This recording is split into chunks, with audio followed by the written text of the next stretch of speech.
بسم الله صاحب يا العشر كان اللبات مانتا وحان كذا هل دونا مارين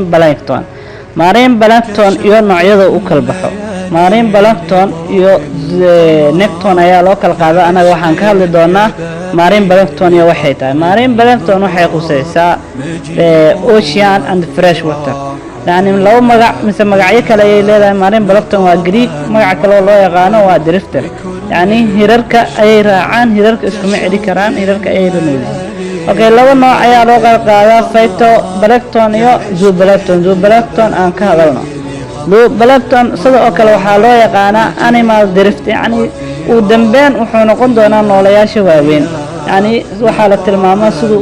u socdo inuu noolaha weyn uu halkaan u ka yimaado okay bلانكتون wuxuu leeyahay noolayaal badan yani wuxuu important u yahay yani roolka aquatic food chain-ka cuntada wareegsankeeda ayuu door muhiim u yahay waxa la yiraahdaa primary producer waa okay haduusan ahayn primary consumer waa aku sii badalno biomass yani biomass waa total mass organism in given area or volume waa intaas lagu qeexaa okay phytoblankton aan usii gudubno phytoblankton sidoo kale waxaa loo yaqaanaa plant drifter yani photosynthesis microorganism yani waa quraxda ayay laga maarmaan u tahay noloshooda haddana waa noolayaasha ilma qabatada ah oo kaliya lagu arki karo microscope yani sidoo kale waxaa loo yaqaanaa grass of the sea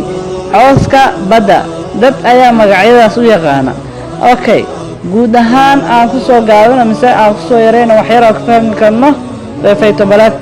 phytoblankton yani waa ilma aragte yani waxa uu arki karaa oo kaliya microscope sidoo kale quraxda ayaga kamar maarmaan sidoo kale cuntada door muhiim ah ayay ku leeyihiin sidaas oo kale neefsashada ayay qayb weyn ku qaataan maadaama ay oxygen ay soo saaraan okay sidoo kale food chain-ka ayay qayb muhiim ah ka yihiin halka balanktonka uu ka ahaa food webka uu qayb muhiim ah ka ahaa laba qayb ayuu u kala qaybsamaa guud ahaan balanktonka waa phytoblankton iyo zooplankton waa ku mahadsantahay daawashadaada subscribe my channel